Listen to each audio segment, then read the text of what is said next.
Croeso and welcome to Splashcast, the new podcast from Swim Wales. I'm James. And I'm Dan, and each month we'll be bringing you an episode in which we'll be joined by special guests who will give us their expert insight on a range of topics from across Welsh aquatics and beyond. Our first episode comes at a really exciting time with the Olympics just behind us and the Paralympics on the horizon. And in this episode, we speak to Alys Thomas, our former Olympian and gold medalist at the Commonwealth Games, and Craig Breeze, who's Rhys Darbey's head coach as he prepares to make his Paralympics debut in Paris. So let's not waste any time. Let's get right into it. I caught up with Alys earlier this week to get her thoughts on Paris and what lies ahead at the Paralympic Games.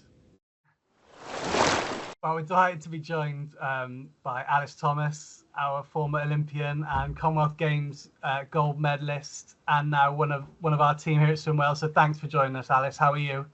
I'm good, thank you. Thanks for having me. No problem at all. So yeah, we're just going to look back really at what's been an incredible Olympic Games for British and Welsh athletes, and talk a little bit about your experiences, and have a little look ahead to what's to come in Paris as well at the Paralympic Games. So yeah, thanks again for joining us. I mean, first things first, Alys, what an atmosphere at the Games. Like what a swimming schedule. It got frontline news, and it was right out there. What did you make of the Games and the swimming itself?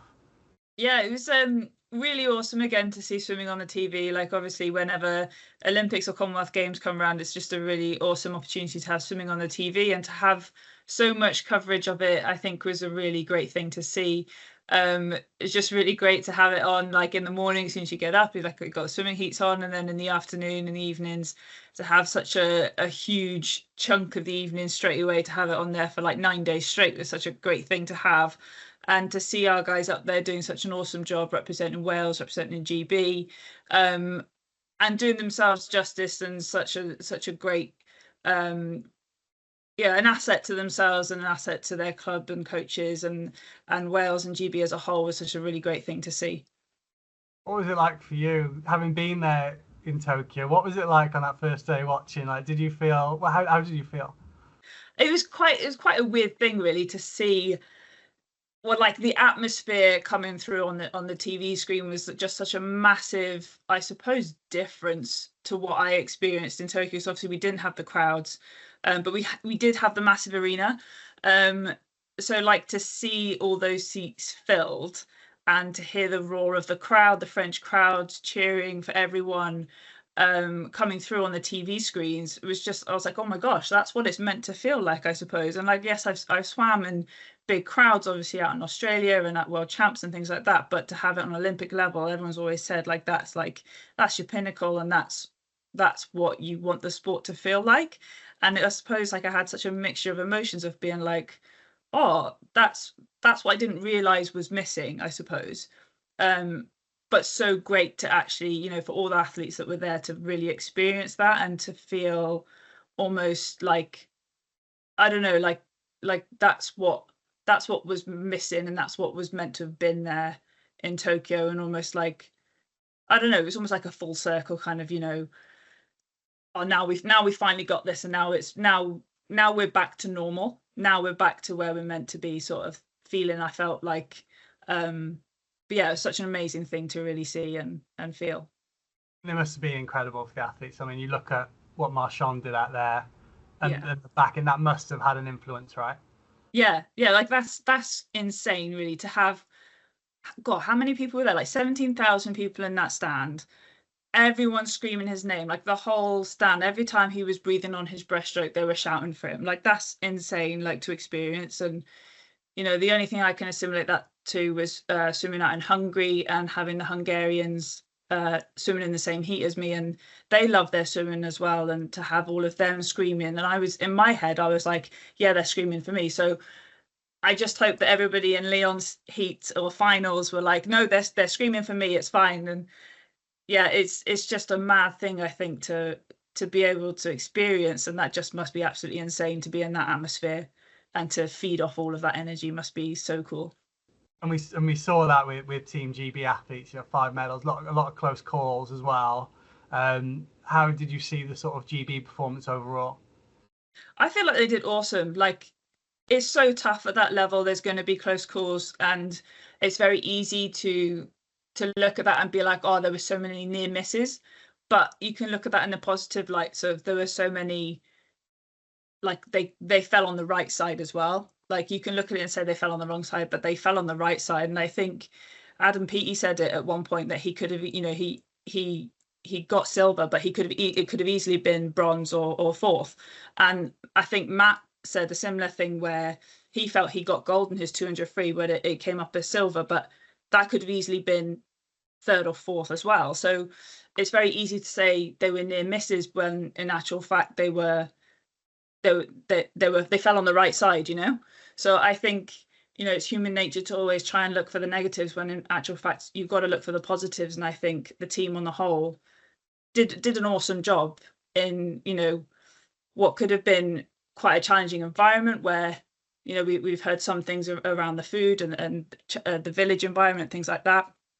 And it's easy to make excuses or reasons why things might not have gone to plan. But I feel like, you know, the team showed really good dynamics. They showed great cohesion. They pulled each other up on, you know, support and things like that. And I feel like they've done an excellent job. And, you know, our Welsh guys came back with some medals and great PBs and great performances. So, yeah, I'm all for shouting for great success with our team.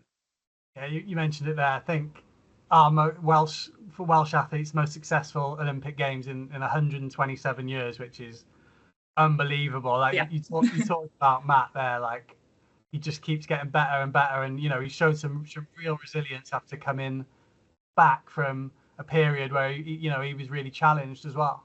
Yeah, exactly. And Matt's he's got a very mature head on his shoulders, and he's very good at being not hypercritical, but he's very good at reflecting on himself, reflecting on his races in the moment and knowing what point he needs to improve and then being able to improve on that. So showing that resilience, showing that mental toughness, and his 200 free was a great example of that, where I think in the semi-finals he hadn't quite done the race he wanted to do, and that put him in the outside lane for the final. And you could see in him that he knew what he needed to do if he wanted to get on that podium. And he did that race. To us, it looked like he executed it perfectly, but he'll know the mistakes he made to not get him ultimately the gold medal. But I hope that he can reflect on that and know that he's done an awesome job there to get, you know, world-class field. That 200 free is so dominant across the world. It's one of the hardest events on the men's side. To get on that podium is such a feat. So, you know, I hope he can be so pleased and so proud of himself to do that in those circumstances. So, yeah, you know, the ultimate professional and the ultimate perfectionist to want to do everything so right in the moment. From an athlete's point of view, just how hard is it to do that swim from lane one? Like, try and explain just some of the little things that people might not pick up on. I don't know if some people might find it hard. I don't know if some people might find it easier. I think it might come down to the person and the personality type. But obviously, if you're in lane one and you're swimming freestyle, the likelihood is you're going to have a favoured side to breathe. So you're not going to see the field on a certain, whether it's the way out or the way back, you're not going to see where you are in the race. So when I say that might favour a certain person or personality, if you like to know where you are in the race, then you're not going to see that for half of your race. However, if you want to go in and just swim your own race, that you're going to like the fact that you can't see everyone else. You're not going to get distracted by someone else going out super fast or someone else's race tactics. You can stick to your own race plan and just execute that, which I think is what probably Matt did. He didn't get put off by somebody else going out super fast or coming back faster than he thought. He could just stick to his race plan and do what he needed to do. Whereas, you know, if you're in the middle lane, all the eyes are on you. You've got the pressure on you. You've qualified fastest. You've got expectations. People are watching you, and you know that that's on you. The target's on you. So yeah, I think it can be hard, but it can also, you know, the pressure's not on you. So yeah, different people, different ways probably. Yeah, but the pressure was firmly on GB for that relay. Exactly. But they delivered. I mean, Kieran Bird obviously comes away with a gold medal for his swim as well. You know, that changeover, I think it was 0.14. That changeover is a bit closer comfort, but like those guys played an amazing role in history, kind of making performance. You know, no four athletes have ever gone back to back like that in any sport. at the same Yeah. game. So it just shows, doesn't it? Absolutely amazing, that relay. I think we were all on the edge of our seats just watching it, and just like, I don't know, to me it all just clicked. It all just went like how it was meant to go. And I don't know, it was beautiful to watch. But like, and those four lads, I think, having watched that relay in person in Tokyo, and then to see them do it again kind of on the other side, it was so nice to see those four guys, like, knowing how they work together so well outside of the pool. And they've got that bit of kind of the jokey kind of camaraderie where they know how to be friends, but kind of they can push each other a little bit, and they can be jokey, they can be, they can have a laugh with each other, but they know when it comes down to it, I'll do my part if you do your part. We'll all do our own individual parts, and we'll come together and we will get the job done. And I think that's really important, that, they don't all train together on a daily basis, but they know that when they come together for that relay, for that job, they will get the job done. And that's what they did. They know that that's been what's needed to be done for the last 3 years since Tokyo. And that's been what's needed to be done, and they got it done. And it was so good to see. Just really happy for them all, and for Kieran, obviously, to get that the medal for his efforts in the heats. Is just, brilliant. Yeah, they all seem like great mates. But it must be hard because they're so tight in terms of racing each other. Like we saw, the Olympic champion didn't even make exactly the individual swim. So is that hard to switch on and off a little bit, or do you think they deal with it really well?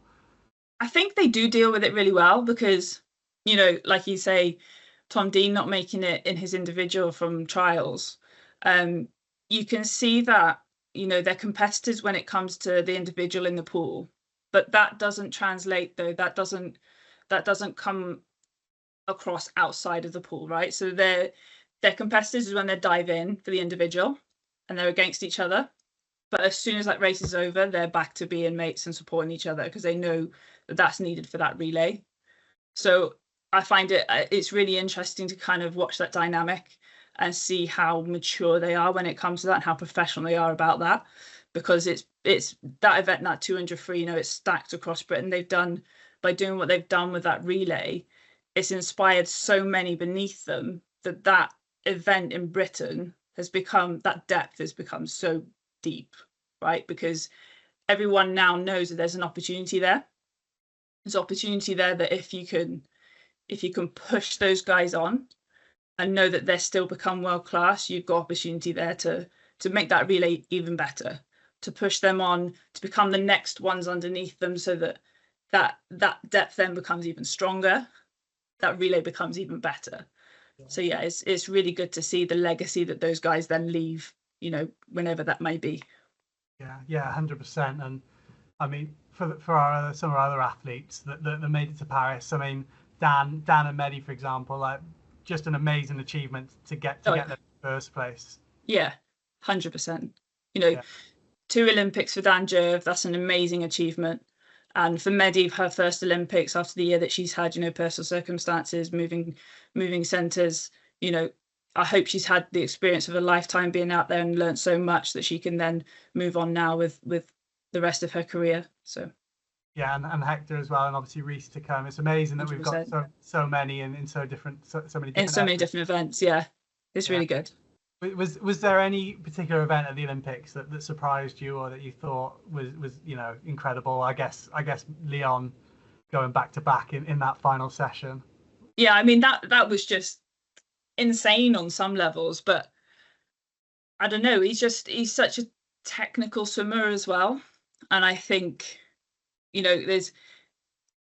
can just watch him and his technical ability and know that he's going to hit his underwater kicks off every last turn, or he's going to hit on a full stroke on all of his turns, in his breaststroke. And it's the technical aspects of how he swims.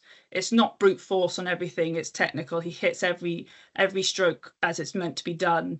And I think that goes back to probably his discipline in training. So he's probably very disciplined with everything that he does, and that then just shows in how he races. And that probably makes his racing just much more efficient, and then that shows in his performances.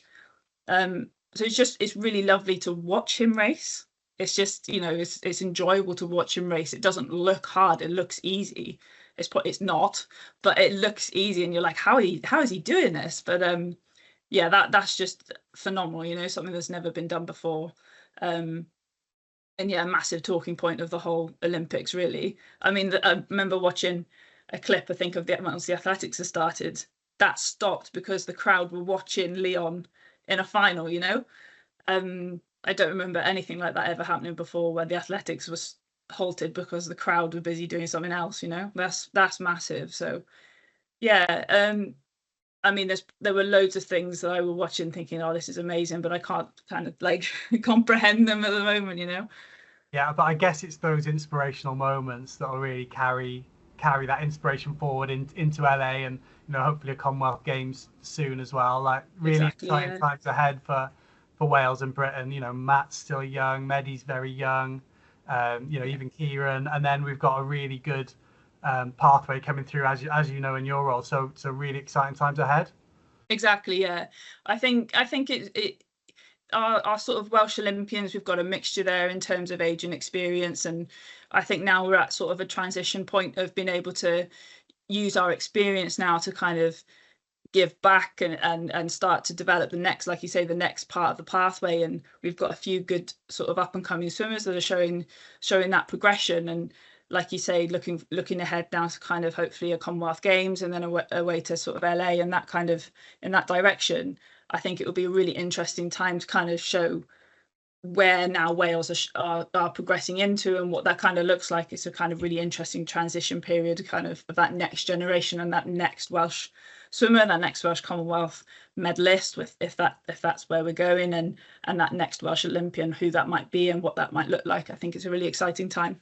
Yeah, and how important are those sort of moments of inspiration? Like, I imagine when you started swimming, you were probably watching Olympics gone by, and did that play a role in your development as well?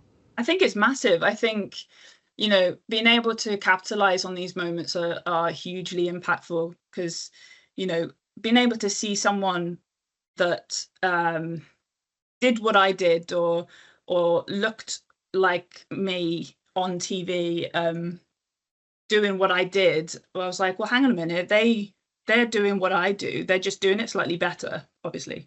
And there's no reason why I can't do that one day. Like, if I just work hard day in, day out, why can't I do that? And actually, I want to do that. So I'm going to find out how I do that. I want to be there one day. I don't know how long it will take me. It might take me a very long time, but I want to do that. So I'm going to find out how, and then make it happen. So I think it's really important that, like, we as a governing body, or governing bodies around the world, like, really capitalize on the swimmers we have at these games and at these kind of moments, and just highlight them, really celebrate them for all their achievements that they've ever done, and be able to use them and highlight them back to the clubs, back to the swimmers, back to the parents. These are, they all started where clubs are now, where 9-year-olds are now. They were a 9-year-old once, they were at a club gala once. They are no different in that respect. They all started on a journey at some point. So I think it's massive to use that impact in that way.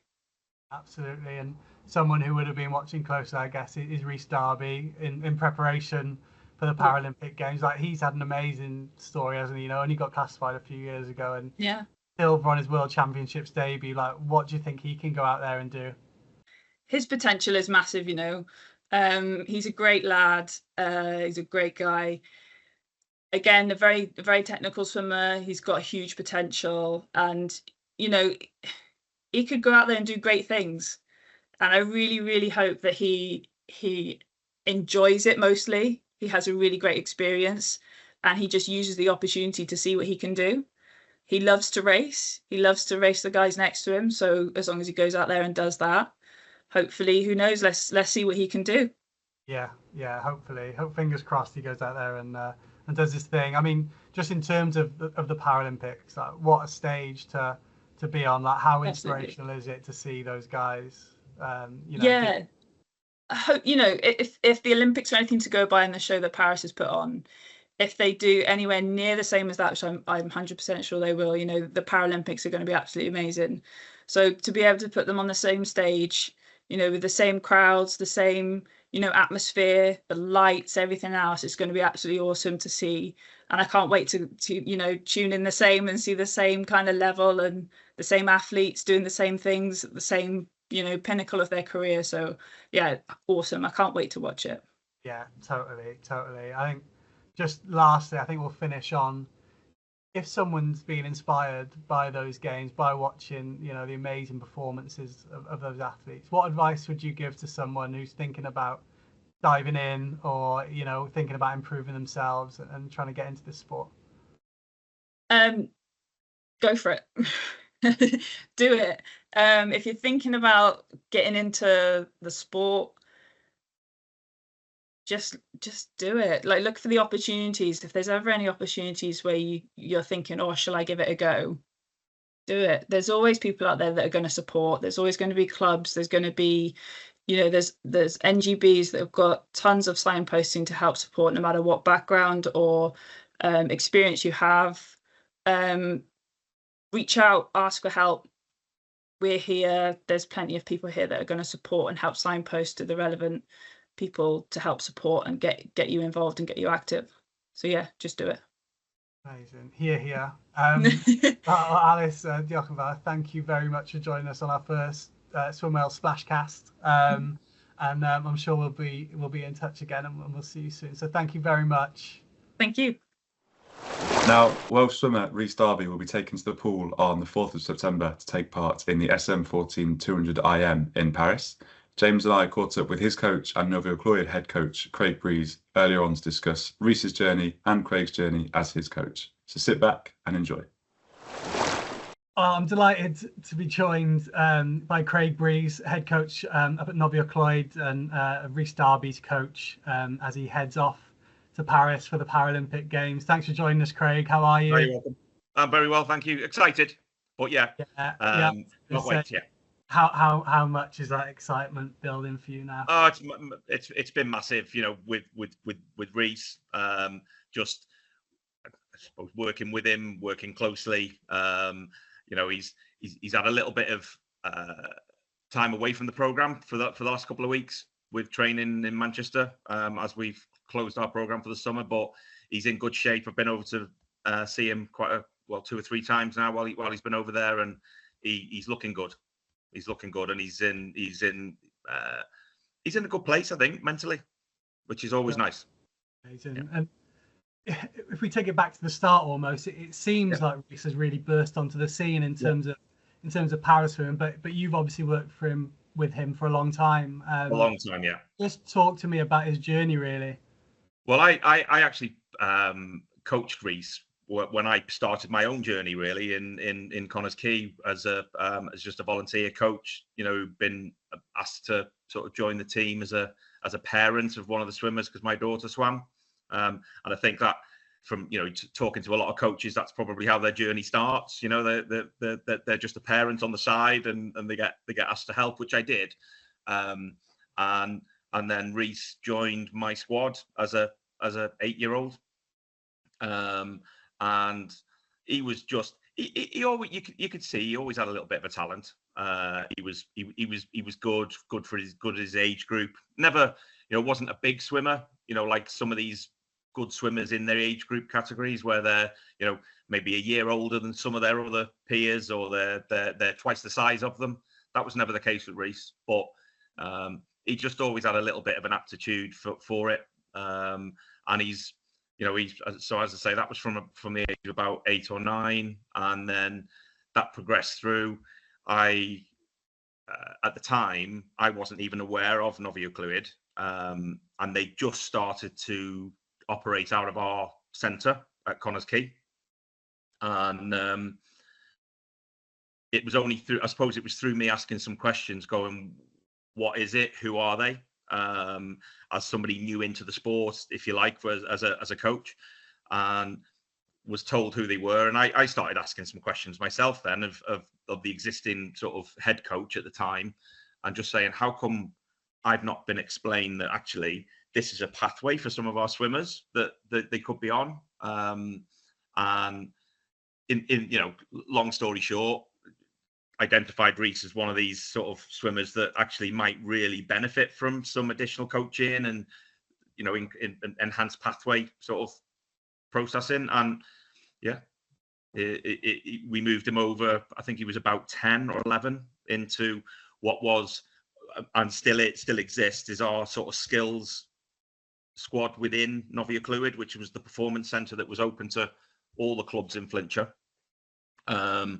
And is in the main now just supported by Connors Key for a number of different reasons over the years. But Rhys progressed into there. We moved him through, and as I say, the rest is history. Went through the skills sort of process, and then at 14 moved into the performance team, which is what I currently head coach. We head coach the whole program, but I look after the sort of 14, 15 plus 8-year-old swimmers.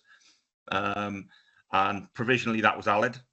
And then that progressed through for me taking on the role sort of 2.5 years ago, and been working with Rhys again post that.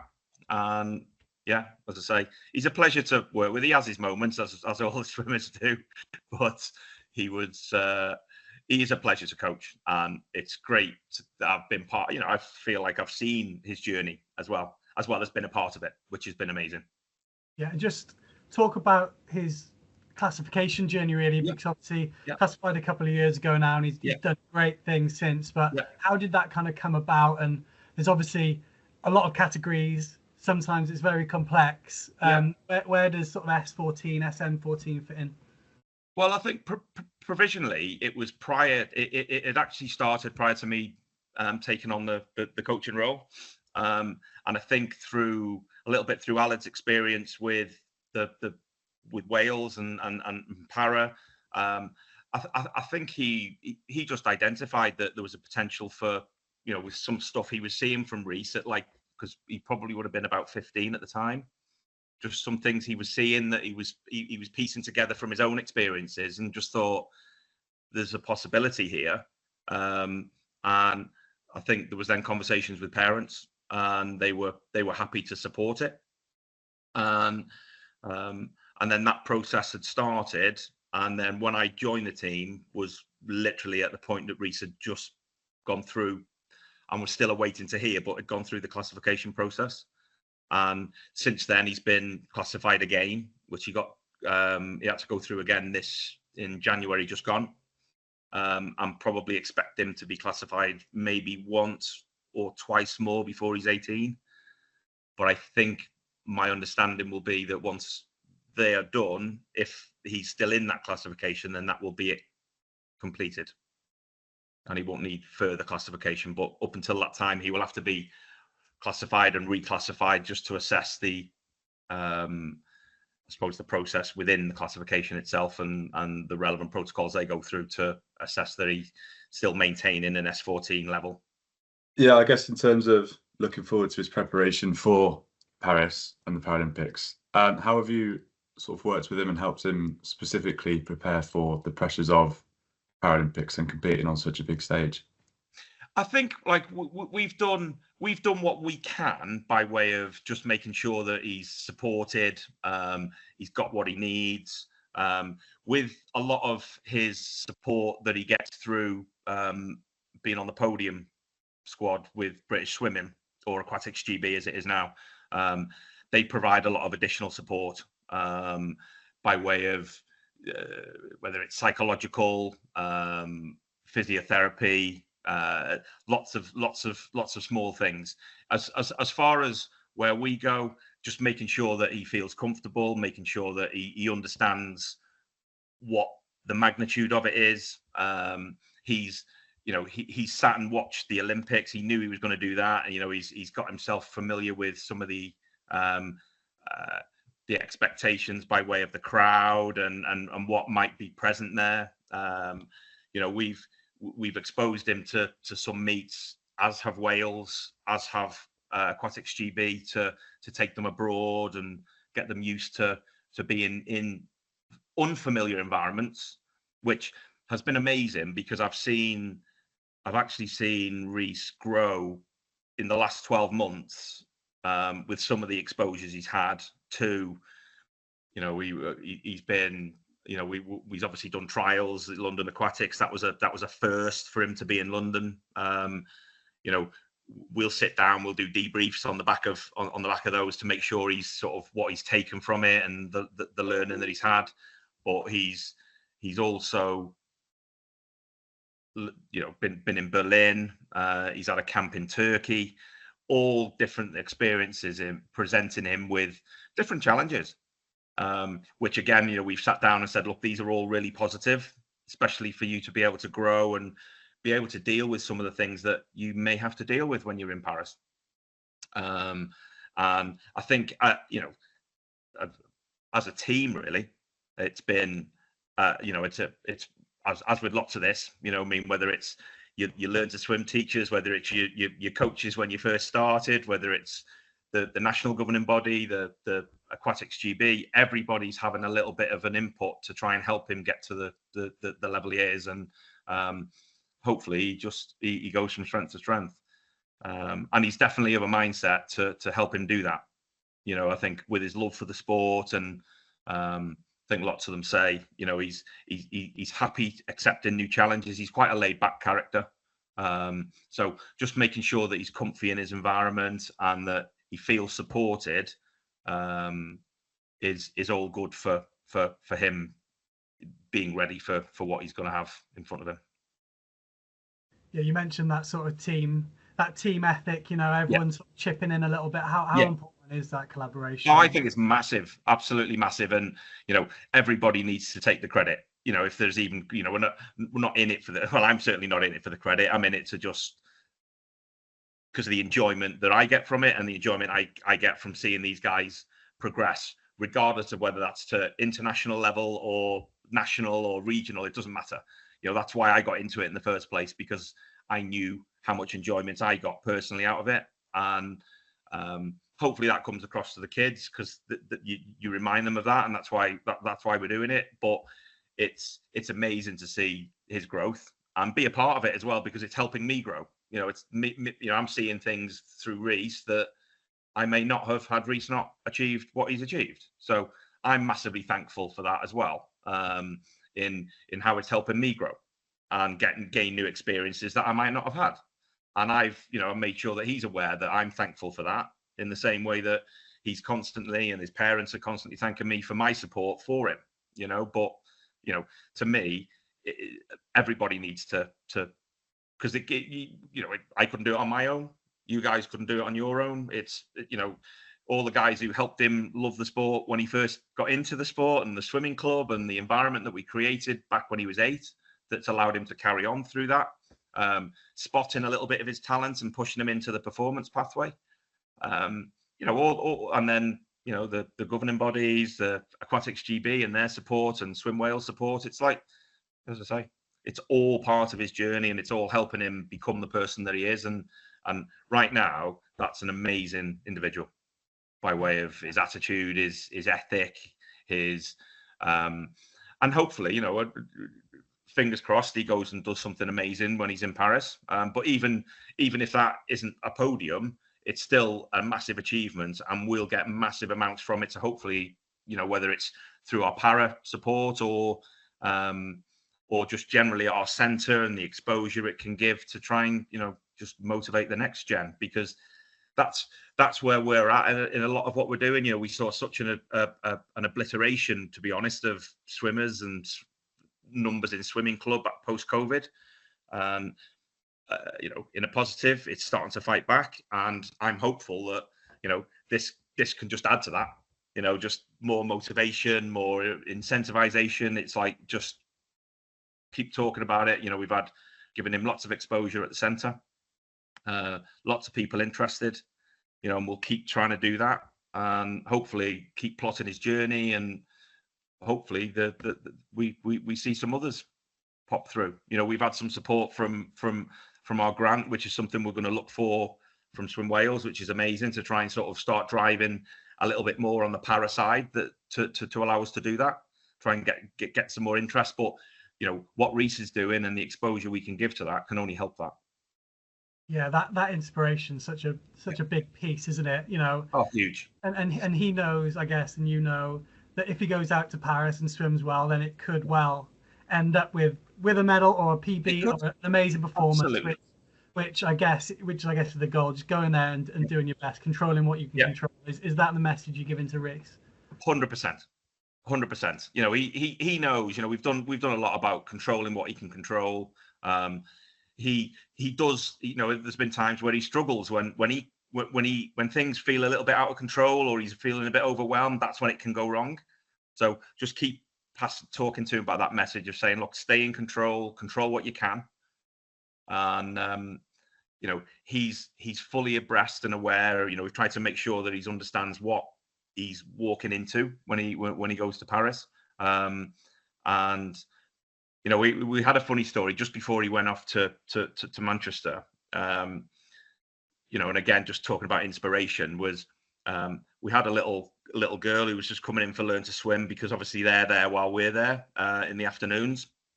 And this little girl she'd seen this big poster that we put up of Rhys in the centre, and then she went, and she looked at the poster, then she looked at Mum, and then she went, "Is that him? Is that him?" And she actually said to Mum, "Can I have a selfie? Can I have a selfie?"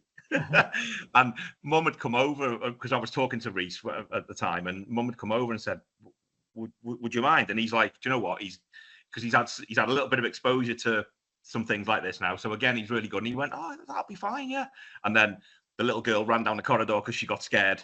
But it was again, just talk about inspiration. If we can continue to expose that within the centre and promote that, I think more than anything. And those para athletes, there is more of them out there. We know that. I think we'll all accept that. And if we can give some people the environment and the confidence, and we've tried to do that. We've got a young athlete who's come on board that we've got, who's I think he's just turned 11. I think he's just going into high school.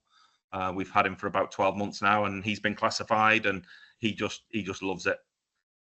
Talking to Mum, he loves how he feels when he's in the pool. And our aim is to try and grow that and try and sort of emphasize that further if we can. So.